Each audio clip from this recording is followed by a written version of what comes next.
Hello and welcome to Decode Your Detox, Advanced Blueprint for Gut and Toxin Mastery. My name is Adair Anderson. I am the product marketing educator here at Vibrant and just want to go over some housekeeping items before we get started. All attendees are in listen only mode. If you have any questions during the presentation, please submit them as a comment. We will have time at the end for Q&A. This webinar is being recorded and you'll get a copy of the recording and the slides after the webinar ends. And now I'm pleased to introduce you to Dr. Ashley Beckman. Dr. Ashley is a doctor of Chinese medicine and acupuncture, board certified acupuncturist and herbalist, functional medicine practitioner, and epigenetics expert located in Los Angeles.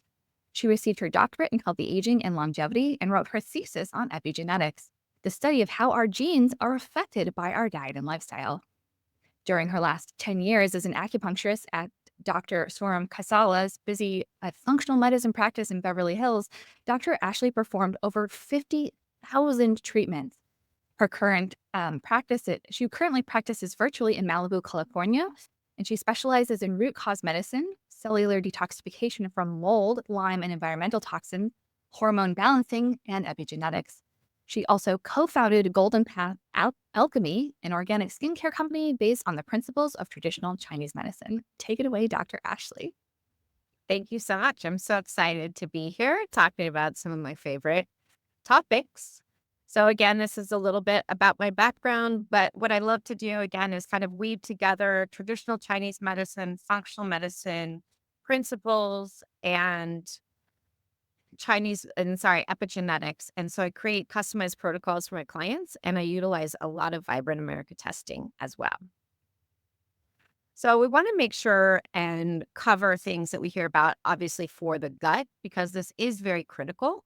But at the same time, there is so much information out there. Obviously, it's very conflicting and we all have different styles. But I think as a practitioner, it's always important to make sure that we're always learning, we're always diving in, and that we're open to new ideas, right? So again, a lot of our clients come to us saying that they have leaky gut and basically they think, or a lot of practitioners also believe that you could resolve most things if you just worked on the gut.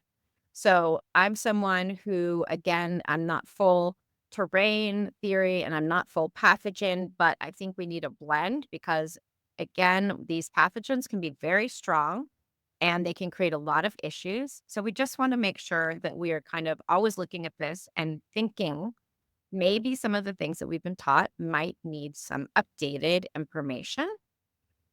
So, one thing that I see over and over again and with practitioners and coaches, right, is trying to heal the leaky gut before identifying root causes and detoxifying some of these very strong pathogens that we come across. So, the other thing that I see all the time, and another big mistake, is addressing these symptoms that are caused by root causes and not the actual root causes themselves. So, again, I think most of us all know that there's never just one root cause. Unfortunately, a lot of our clients have complex cases now, and we're looking at different layers, right? So, this can be anything from the emotional side, their mindset, but again, a lot of these pathogens are very strong and are impacting the immune system, which is causing a lot of these pathogens to flourish. So, the keys to successful results with complex gut cases is identifying all of the root causes of their symptoms, right? So, this is never, I guess I wouldn't say never, but extremely rare that you could boil things down to just one root cause. And again, another big piece of this is seeing what is the client's mindset, because if they don't think that they're going to get better, that is another really big problem that has to be addressed. So, again, there's a lot of talk right now about nervous system regulation.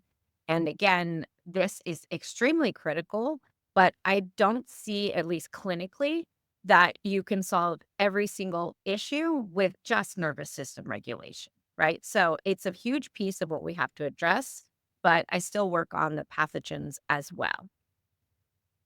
So these are a lot of things that come across our clinic. And these are generally symptoms that are not normal and are definitely tied to gut health, right? So acne, psoriasis, eczema, and skin issues, obviously a lot of bloating and gas and distension, constipation or loose stools, weight gain or inability to lose weight. We're seeing a lot of this metabolic resistance and weight loss resistance at the moment. Lots of autoimmune issues, low energy and energy crashes, especially around that 3 p.m. time in the afternoon. Thyroid imbalances, sleep disturbances, mood disorders, anxiety, depression, even OCD. Food sensitivities. Again, food sensitivities are not usually a root cause. They are a sign that there's something else that needs to be investigated. Restless leg, muscle cramps, muscle twitching, and hormonal imbalances. So these are all symptoms that are stemming to a deeper issue in the gut. So some of the most common root causes that I see are different types of pathogens.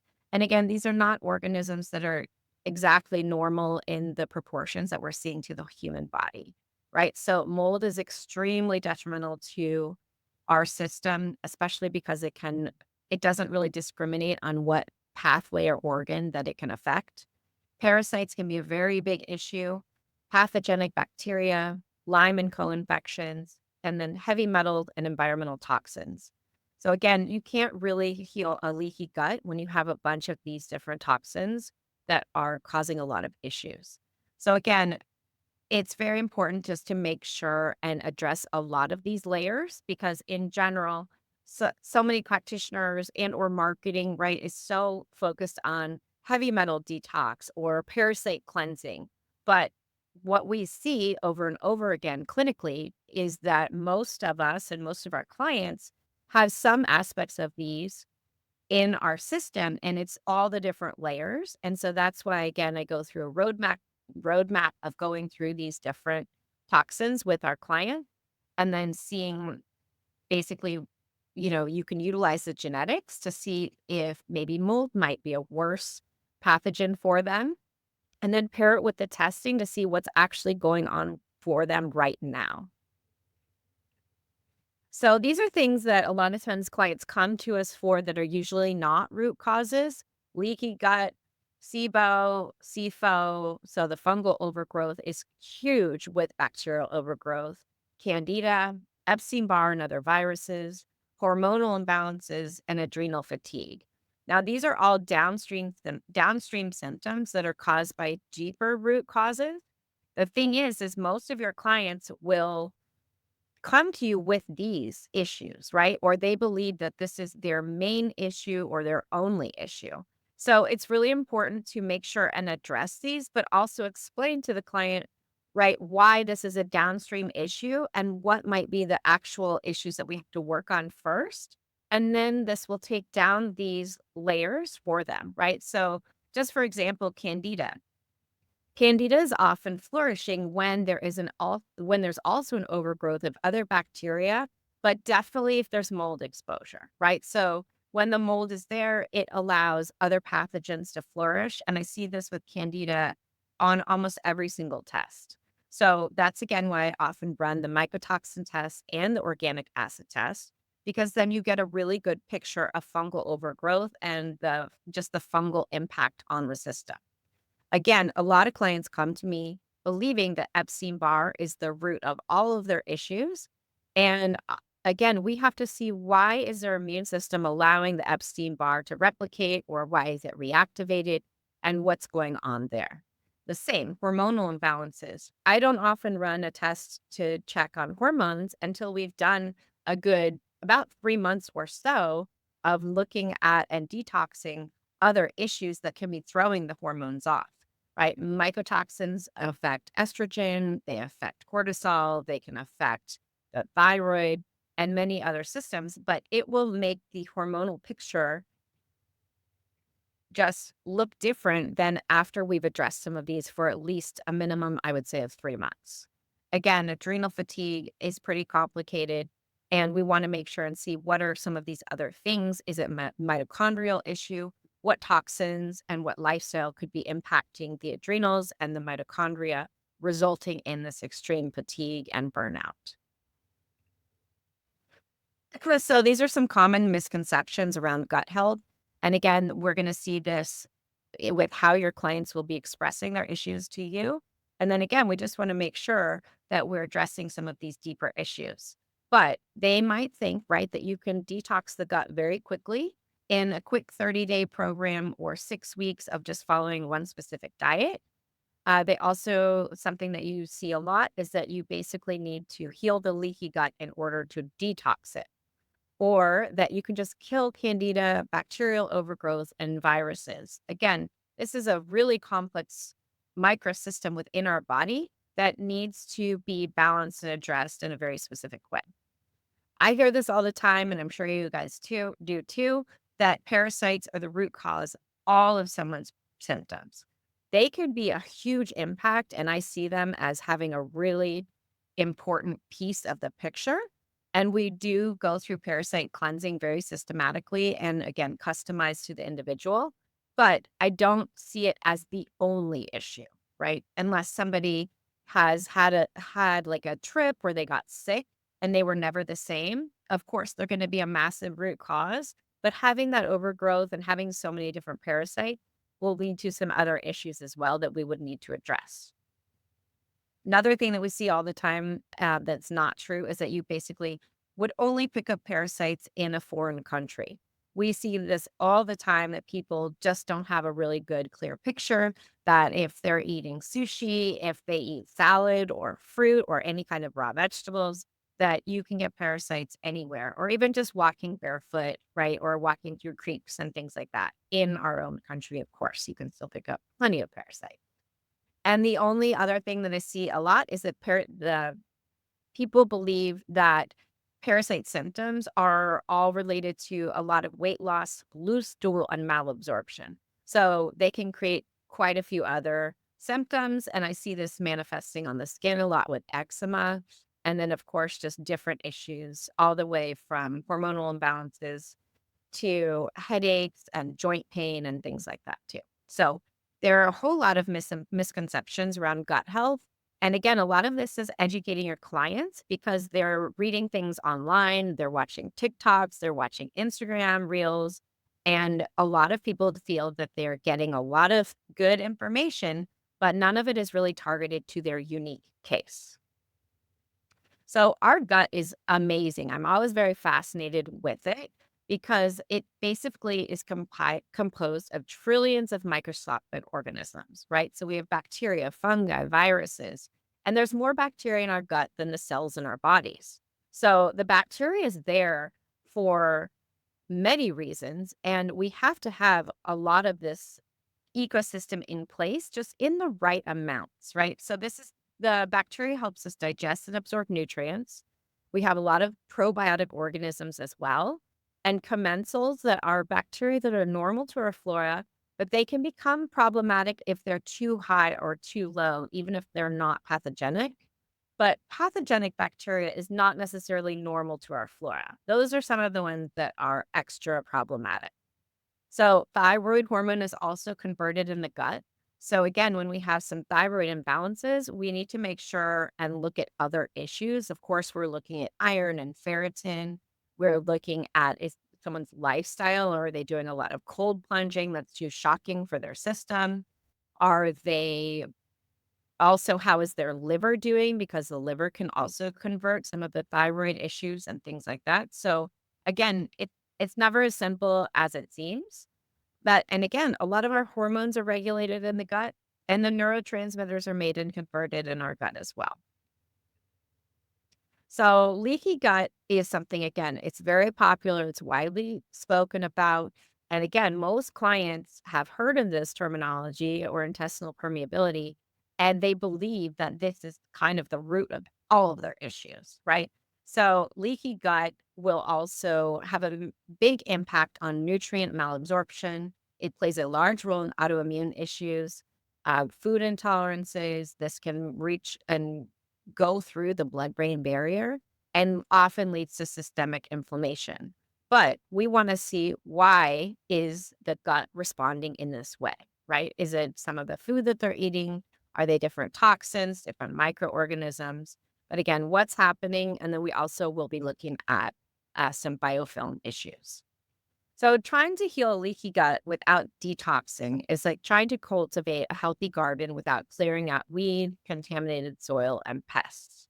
So from my experience and clinically, we need to really work on and see what we're dealing with. And that's where the gut zoomer is an amazing test. I still love the organic acid test. It has a lot of wonderful markers to see what is going on with the overgrowth of certain types of bacteria, and then a few fungal markers, and then the arabinose for the candida as well. So let's also chat a little bit about parasites. So some of these pathogens are not normal to our flora, right? 90 to 95% of parasites are microscopic. So when you get a client who says, "Oh, I did a parasite cleanse, but it never worked. I never saw anything come out." I see all these pictures online of, a lot of it honestly is the mucoid plaque. But within that, like a lot of the certain supplements and things like that, their job is to bulk and grab these. And so a lot of people won't see some of these, or a majority of them, because they're microscopic. So only 5 to 10% are visibly able to be seen by the human eye. So this is something, it's really important. I am, again, a big fan of parasite cleansing because I work in Chinese medicine and we look at seasonal health and changing the food you're eating and the way you eat for each season. I do like to implement parasite cleansing every season. And again, this would be after someone has done targeted parasite cleansing that might go for longer than a month or two, right? So I do the parasite cleansing just as maintenance every season once we've already completed a long protocol. So a lot of common places that we pick up parasites would be raw veggies and fruit, sushi and fish, undercooked pork, swimming in lakes and rivers. Our pets are a vague source, right? A lot of times their pets are licking them and things like that.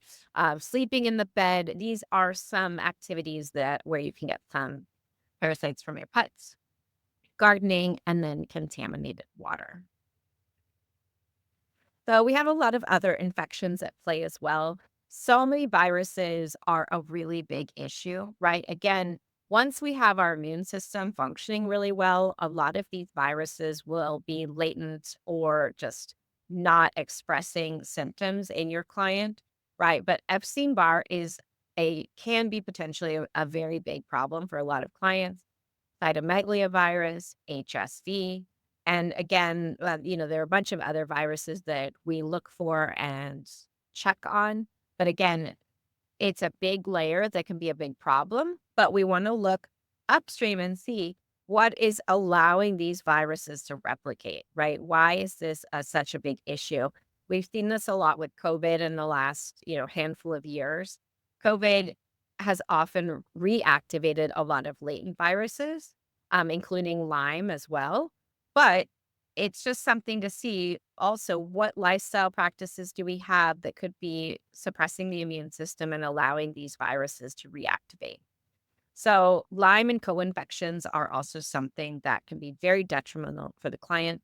I love the tick-borne testing. I use it quite a bit once someone mentions just a few key symptoms that trigger my brain to just think, oh, this either sounds maybe like Babesia or Bartonella, or it sounds like a Borrelia pathogen, or some other co-infections. So I'm a big fan of the tick-borne 2.0 when someone can do it. And then, or just the tick-borne complete is a great test as well.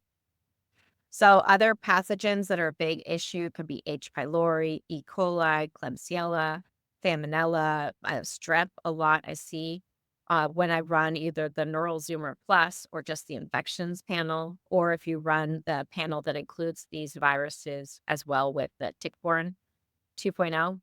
But again, it's really important to see this. We want to know why someone has these, because in general, some of these, they're in our system, but why are they allowed and why are they active at this time? Fungal overgrowth is a really big problem. I see this a lot because I focus a lot with my clients on mycotoxins, and almost all of my clients that I run a mycotoxin test on, there's some amount of mycotoxins, even if they just have one or two. But what I'm finding now as I work with people with more complex cases, the mycotoxins that I'm seeing they are more like 6 to 10 kinds in the clients. So this is significant. And when you have the mycotoxins, just because of the relationship they have within the gut, often there's going to be other fungal overgrowth, and then it's also going to allow for other bacterial overgrowth. I don't see as many cases anymore of someone predominantly only having bacterial overgrowth. So this is a client. She's 41 years old. She was diagnosed with Hashimoto's. She has gut symptoms, low energy, and depression. So this client had been working with another practitioner, pretty much entirely working on healing leaky gut for 2 years. She spent over $20,000 on testing, supplements, and coaching program. She'd done so many parasite cleanses, fasting, detoxes, but her symptoms were becoming debilitating. So her coaches had put her on thyroid support, hormone support, adrenal support, and a leaky gut protocol. So her symptoms correlated with Hashimoto's, chronic fatigue, depression, and brain fog. But when we ran her test for the gut zoomer and total toxin test, she had quite a few pathogens that were really getting in the way of healing up her gut, right? So she has quite a few mold toxins, and they're all in the red area, so they're quite high. And she had some metals as well, and then some different environmental toxins. And then definitely like her E. coli was very high. She had staph and Strep. And again, a lot of these are very problematic. And she actually had, which I don't see a lot come up on the testing, she had parasites come up on her testing. So if somebody has parasite come up on the test, then they're pretty significant. A lot of the times parasites are not that easy to check for reliably on testing. So we often go by symptoms. And then again, I usually do parasite cleansing with my clients as part of their gut protocol. So basically, this client was extremely happy because she figured out she was able to finally pinpoint through through this new testing that a lot of the reasons that she wasn't getting better were because she had parasites, bacteria, mold, and toxins. And again, her previous coach had only been giving her adrenal and thyroid and leaky gut protocols. So it doesn't always work to completely focus on that. We also need to make sure that we're addressing those very strong toxin and mycotoxins, especially in parasites that she has. So I am a big fan, of course, of looking at different tests. So the reason I always choose Vibrant America is because I love the testing, and it's just more complete, right? So not all tests are created equal. We want the ones that give you the most data. And unfortunately, no single test will identify all root causes. But what I do really suggest is when you use testing, this is going to track your client's success on protocols and see if you might be missing some areas. So one thing I would say too that's always important is to really streamline and figure out what is the best test for your individual client. Ideally, I love to run an organic acid testing on everyone and then a total toxin burden test. So the mycotoxin, metal, environmental toxin, and then that includes the glyphosate as well. And then if it warrants it, I run a stool test. Right. So I don't always use the gut zoomer. But if someone presents with a lot of gut issues, it is a wonderful test to see what's going on. So then based on these results, we'll create a detox plan. I start and look at the different microorganisms that we're dealing with, mycotoxins, parasites, bacteria, fungal overgrowth. And then later, we're going to work on detoxing the environmental toxins and heavy metals. A lot of the times there are metals that are in the parasites. So if we work and eliminate a majority of the parasites on the front end of their program, then you don't have as much to go through when you're looking at heavy metals and detoxing. A lot of the times we end up with much more or not much more. We end up with an easier picture toward the end because a lot of those metals we've already gotten rid of through the parasite testing. And then again, of course, when you're working with different supplements, just because something, to somebody just works on bacterial overgrowth, a lot of the things that we choose also work on viruses, they might work on heavy metals, and they might work on environmental toxins. So not every single binder works just on one specific thing.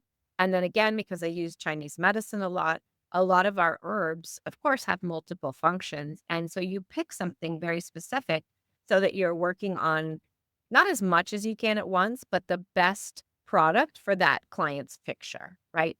So lastly, then we're working on healing leaky gut. And then we're rebalancing the hormones, the adrenals, and the thyroid. But by going ahead and reducing the toxic load, a lot of these things will regulate. And so then you're looking at an entirely different picture than what someone comes to you with. And again, what they think their issue is. So, what I've seen in my practice is that mycotoxins are the most commonly missed root cause. So, it's been very eye opening to me. Once I started running the total toxin test on the majority of all my clients, and I was seeing how prevalent these mycotoxins were, I focused a lot on mycotoxins and just diving deeper into this root cause because it was extremely dismissed by practitioners, sometimes even in the functional medicine space, but definitely in the traditional model. I've had clients that were at the Mayo Clinic and they were told that they don't test for mycotoxins and they don't even think that it's something that could make them sick. I've had multiple clients that were there and mold was a huge issue for them or for their child, right? I have quite a few pediatric cases because unfortunately, a lot of the times if there's a child that is born into a home with mold, they're very sick at starting at a young age. These are often your clients that you see that are like 2 or 3. They have eczema or they have lots of viral issues or they have these fevers of unknown origin, right? A lot of the times these little kiddos were born into a home with mold or their mom was in a home that had mold right during pregnancy. And again, a lot of the times the thing that's so hard about this when they're pregnant is it's the fetus's job to protect the mom. So it is much worse. And that's again why the heavy metals are such an issue or sushi and things like that, because basically it's the fetus will absorb those toxins in order to protect the mom from getting sick. And so that's why you can get these really sick little kids now because they've just been exposed to things in utero. And then, of course, things are passed down from the parents, but it's an extremely sensitive time when they're in utero. And we see this because they've done testing on little kids now, and their toxin buckets are so full before they've even entered into this world. And that's what's so crazy is what's great is we have these great testing capabilities now. But what I'm seeing, and I'm sure all of you guys are, is that kids are just more and more sick, right? It's like they're not even coming in with a good fighting chance. So luckily the testing is very easy and there are great protocols that we can use for pediatrics.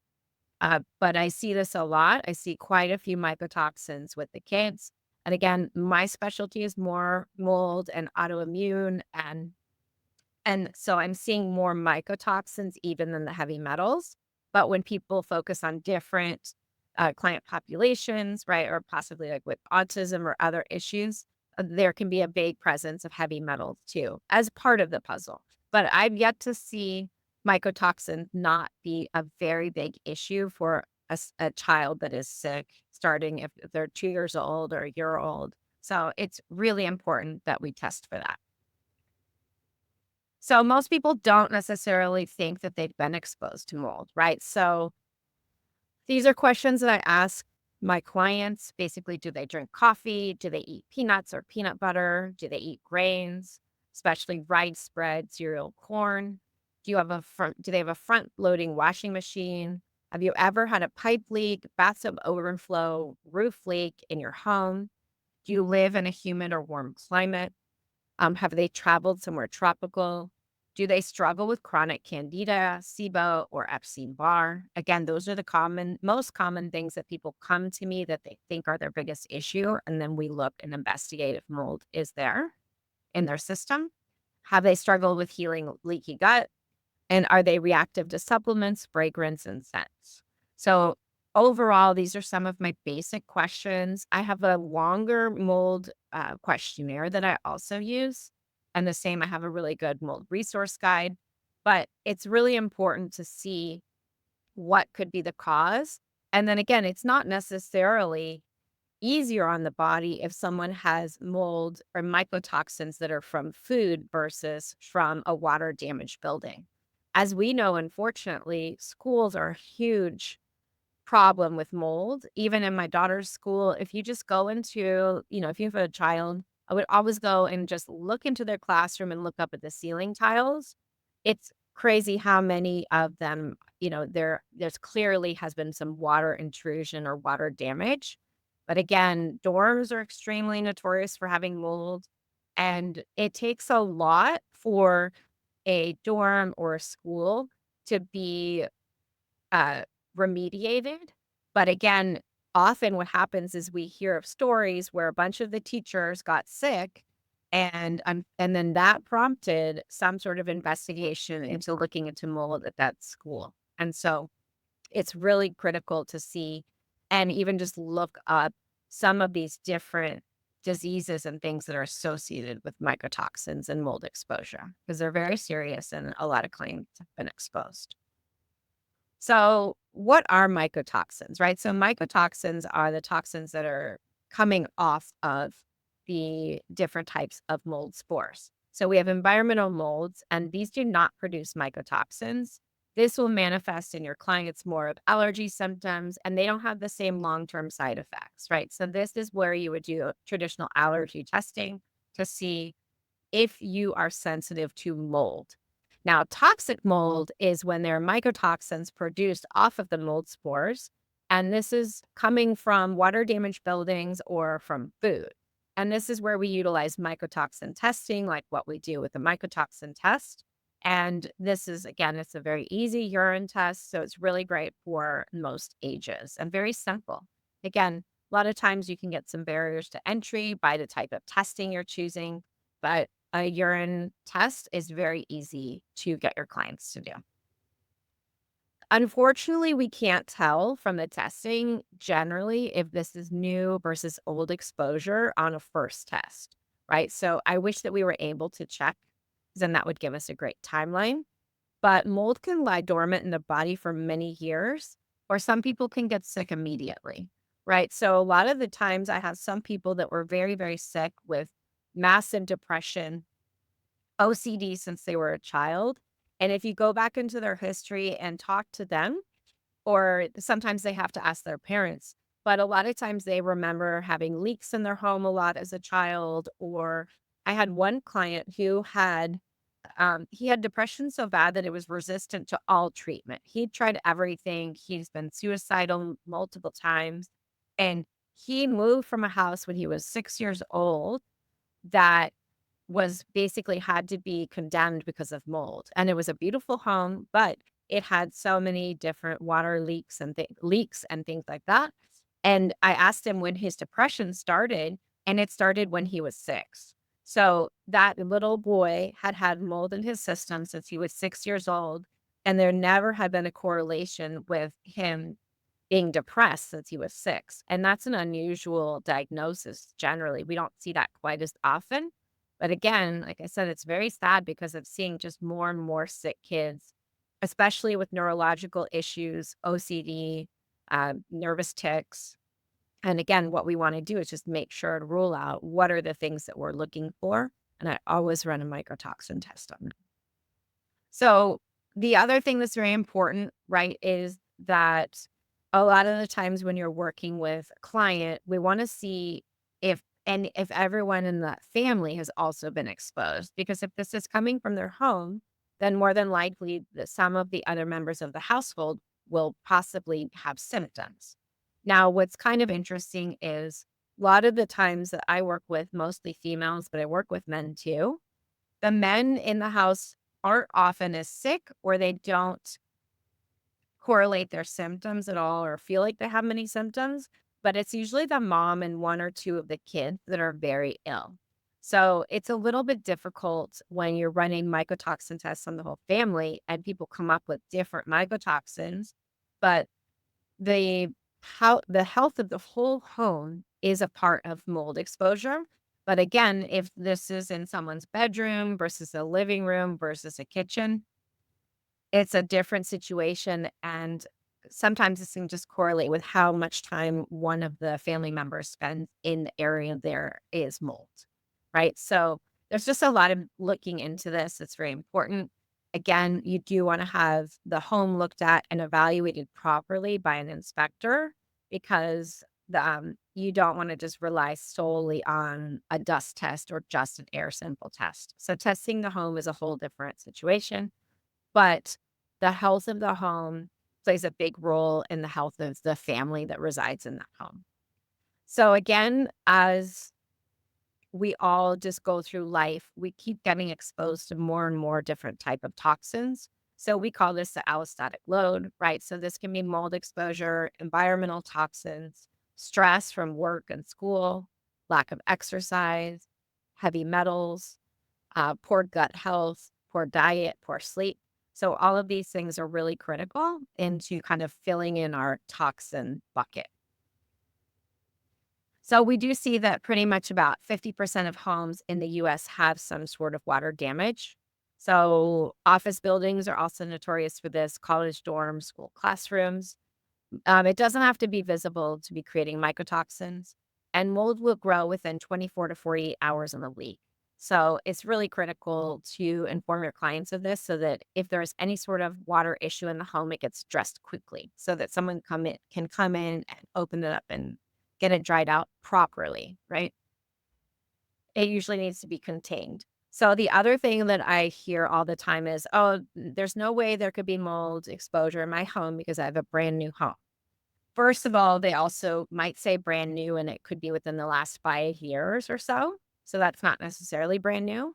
But the bigger issue is that people don't realize that they can get contaminated products and supplies that are used to build their brand new home. So this is a $2.7 million new build, and it has quite a bit of mold, right? And it was hidden. So the one under the sink isn't that hidden, but the one behind the second set of drywall is.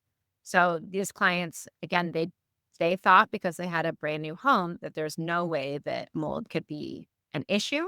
But when you do the mycotoxin testing and it's so significant, that definitely warrants checking where you're currently residing. So these are some of the main mycotoxins and their sources. So aflatoxins, you will hear a lot about this because of peanuts and then corn and other types of nuts as well. Aflatoxin M1 predominantly comes from dairy, but again, it's because the animals are consuming contaminated feed. So this kind of shows you how if you eat something, it can get into your system. It's the same if a mom is eating certain foods that can pass through the breast milk, and then again, or when she's pregnant, you're sharing everything pretty much. So ochratoxin A, this is very common with cereals. Corn, barley, wheat, and oats are the most common, but you can also get this with dried fruit and fermented veggies, beer, wine, things like that. The trichothecenes, those are in corn, wheat, barley, oats, rye, and safflower seed. Patulin, this was very interesting. It's especially in grapes, oh, sorry, apples and pears. So I have some people that, again, they have a lot of this is what's common with applesauce or apple juice. And I'm sure most of you guys have seen those applesauce packets that have been opened up and moldy. So fumonisins, this is predominantly in corn and breakfast cereal. Zearalenone known is corn and corn-based foods. This is also very interesting because a lot of people who are on gluten-free diets, they have some of these higher mycotoxins when they're eating a lot more corn, right? And then citrulline is another one, wheat, oat, barley, rice. And it's just important to see again, you're not necessarily going to eliminate all of these foods, but the biggest thing I do tell clients to do is to Eliminate peanuts. That's a really big one because it's just so common for the aflatoxins. And make sure that if they're consuming coffee, that they're getting the mycotoxin test coffee. There are about 5 brands out there. A lot of us have tried them, but it's the ones off the top of my head, at least, Danger, Bulletproof was Keon Coffee, Equip Coffee, and Purity. Those are probably the main ones I use, even though I know that there are more out there now. So, unfortunately, mycotoxins don't stick to one system or one organ. So, often what we see, and you can test this out, but the liver can be impacted, the kidneys, the gut, the brain, the skin, your immune system, respiratory system, especially because inhalation is generally one of the main ways it comes in through the body, urinary system. You can see how this impacts the mitochondria and then even altered brain chemistry. We see a lot of issues with dopamine and the norepinephrine pathways blocked. So this can show up on the oat as high dopamine or even low. But a lot of the little kiddos or even adults that have OCD, we need to look at this and see if the dopamine is part of the picture. And then again, if mycotoxins are part of the puzzle. So these are some common correlations that I see with mold. The thyroid issues, generally, if someone has Hashimoto's, I always make sure and run the total toxin testing. And then again, we're also going to make sure and look at some of their other lifestyle factors if they're eating gluten. And we have to make sure too and see how the adrenals are doing. And then the same with their iron and ferritin levels too. So weight, we have clients who have more so an inability to lose weight, and they have weight loss resistance. I have clients, on average for the females, it's almost a 30-pound weight gain by being exposed to mold. I have one client who gained 90 pounds while living in a home with mold. And this was like a brand new home that they built. So it was very upsetting. And again, when we found out about the mold, it made sense. But for her, she gained 90 pounds over the course of, I believe it was 2 years. Skin issues I see quite a bit. Again, I was speaking about this with eczema, especially with little kids. Also, whenever I see eczema, we want to make sure and do parasite cleansing. But this also can be an issue with rashes, flaky skin, and acne. A lot of things are immunosuppressed by the mold exposure. So this allows candida, bacterial overgrowth, viruses, parasites, again, to overgrow. I didn't put this on here, but it goes sort of with the inflammatory is brain inflammation, chronic inflammation, and histamine issues. And then we have some mood imbalances. These are the common symptoms associated with mold. First, sinus issues, gut issues, asthma, fatigue, brain and memory recall issues, vision issues, skin rashes, ADHD, ADD, depression and anxiety, for fatty liver disease, vertigo, and then tinnitus. And this is not everything. This is just the most common ones I see. Now, in children especially, these are the main things that I see. And these are some hallmark symptoms. Bedwetting after it's been previously resolved. Recurring infections and high fever, so viral and bacteria. Ticks, asthma, anxiety, outbursts and behavioral issues. Of course, you want to look at other viruses and make sure strep isn't part of that picture as well. OCD, rashes, and chronic UTIs.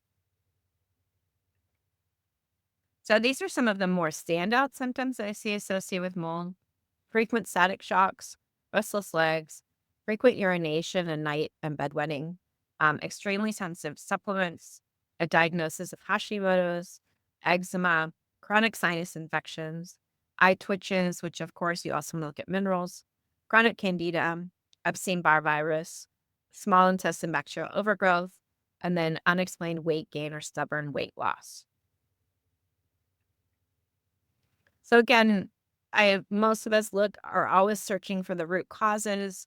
So again, what I see a lot of are the root causes of more fungal bacterial overgrowth, unresolved trauma and PTSD, mycotoxin exposure, Lyme and co-infections, heavy metals, and mental and physical stress. But what a lot of the times people are coming to you for or think that they need resolved, right, would be the weight gain, brain fog, anxiety and depression, fatigue, leaky gut, heavy or irregular periods, acne and eczema, and digestive issues. So we want to make sure, again, the mycotoxins are just so impactful because of their role, especially on the immune system, that they can often trigger latent Lyme disease or latent viruses, or they can trigger and allow the fungal and bacterial overgrowths to replicate and grow. And then again, we don't want to not address unresolved trauma, PTSD, and mental emotional issues. The mindset is critical, right? When the body does not feel safe, it is very hard to heal. So we have to make sure and really have a multi-layered approach. So mold creates the perfect storm, right? It's immunosuppressive, which will allow these other fungi and bacteria to overgrow. You see this the most with Candida, SIBO, and it can activate viruses like Epstein-Barr and Lyme. It turns down your immune system, and then you can't fight off the parasites or the pathogenic bacteria, which allows them to flourish and replicate. And then a lot of the times, we're not always reacting to the actual parasites, but we're reacting to the waste that they give off. So when you have a growth of them and there's too many, then you cannot deal with their waste. And that's a big issue. So what this does as well is this creates a high toxic load, and this burdens our liver so that we can't deal with the accumulated toxins. So this is also very inflammatory. This can show up in systemic inflammation. I don't always see it show up in some of the traditional inflammation markers. And that's why, again, the functional blood work can be great, and we can use that and kind of deep dive to look and see if we think there might be parasitic infection or different issues. But that's why I really love looking at the actual toxin testing for the total tox to see what is driving that inflammation, right? So, and then this in turn will cause leaky gut and leaky brain. And if mold is not detoxed, it doesn't just go away on its own, right? We have to go and specifically do this. There are some clients that will move out of mold and feel a relief in some of their symptoms, but most people don't. So, unfortunately, what people are told is that if you just remove yourself from the environment, your body knows what to do. So, your body is extremely intelligent, but mold is so pathogenic that it needs support to get that out. And most of my clients are working on mold detox for 6 months to 2 years, depending on all the layers they have and the types. So, again, this is just not something that's a 3-week or even a 3-month little cleanse that they can buy.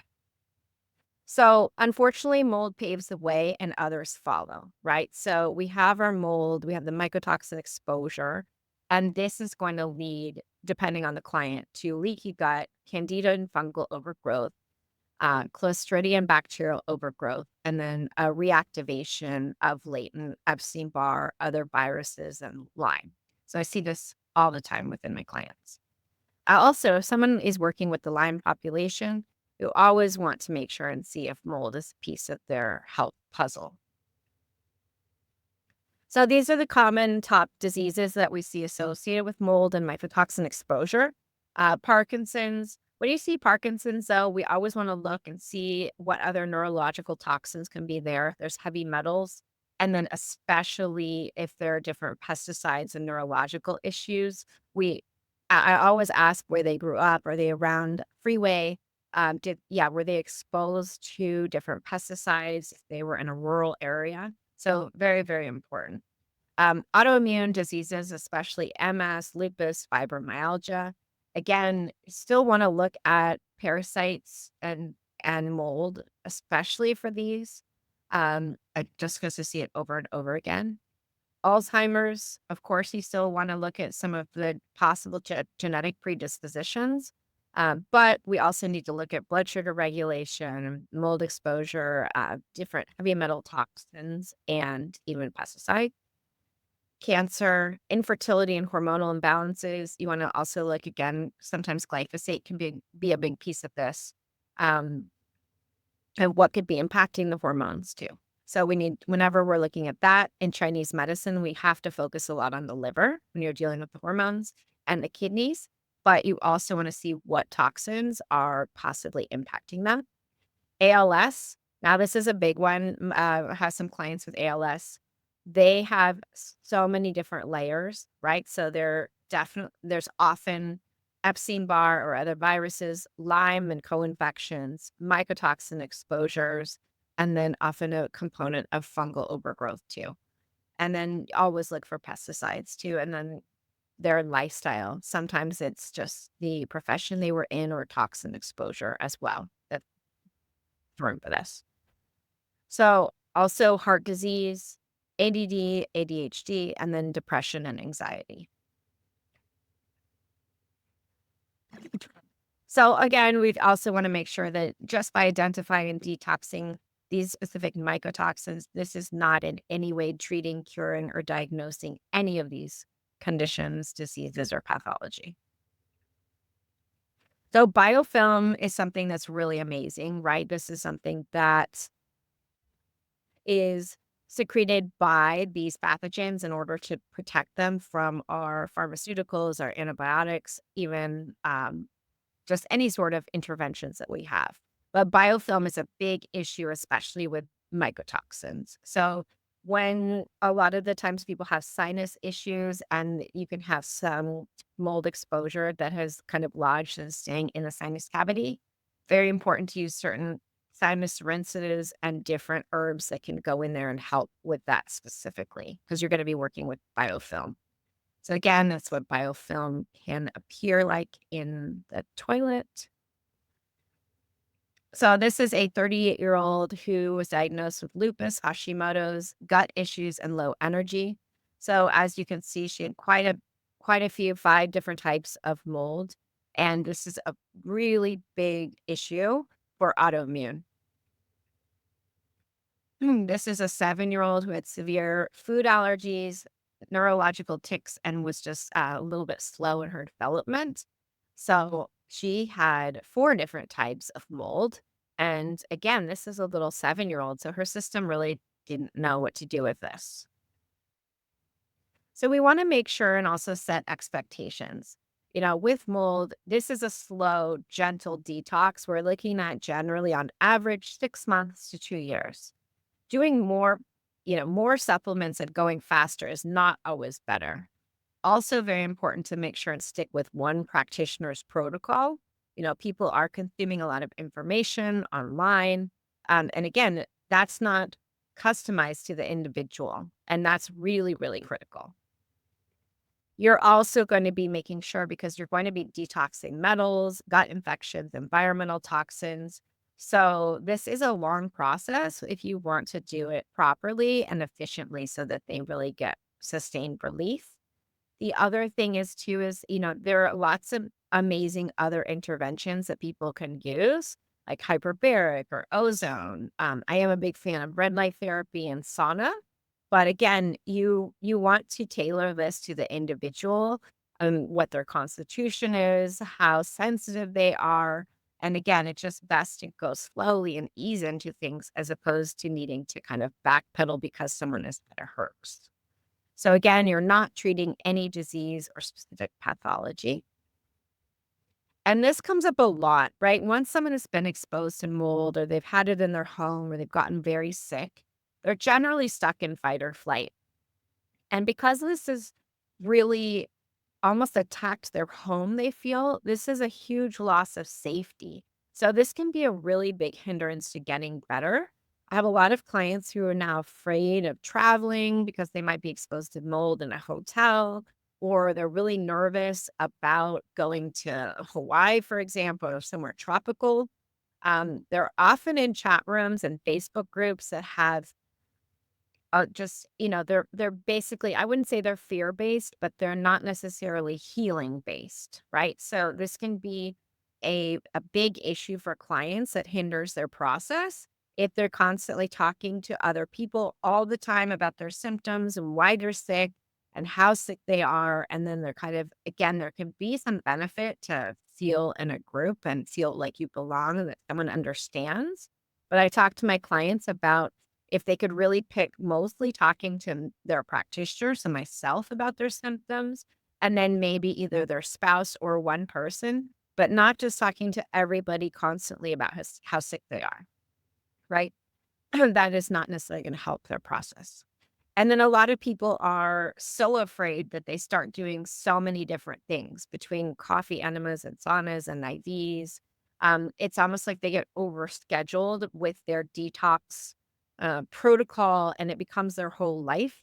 And so then they're just afraid of all of these different things too. So again, you have to be quite careful. But this is where a nervous system work comes in, or, how to figure out with them of how they can feel safe in their body and that their body is made to heal and that they know how to heal with the right tools.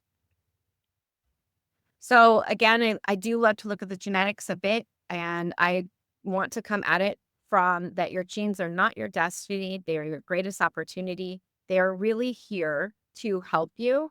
And this can give us information to just see where you might need to focus, right? Our habits are passed down from generation to generation. So for example, if your parents are active and exercise, usually that's what you'll do. The same if you tend to eat healthy, your kids will. As a mom of a 12-year-old, though, there's a delicate balance with this because you don't want to go so extreme that then they go the other way. But again, how you deal with stress and bad habits, these are often passed down. So we want to make sure and pass down good, healthy habits so that your epigenetics can take over and promote lifestyle habits that are promoting longevity and decreasing disease. So genetics accounts for only 10% of your disease. 90% is lifestyle, right? So these are the food you eat, the supplements you take, how you move, your mindset, your sleep. Detox is part of this, and your stress adaptability. So epigenetics literally means above the genetic code. So basically our genetic data is static and does not change. And what you do every single day, though, is what will influence that. And it will turn on or turn off favorable or unfavorable genes. So unfortunately, our modern day living has created such a toxic body burden that our epigenetics is changing and turning on a lot of unfavorable diseases.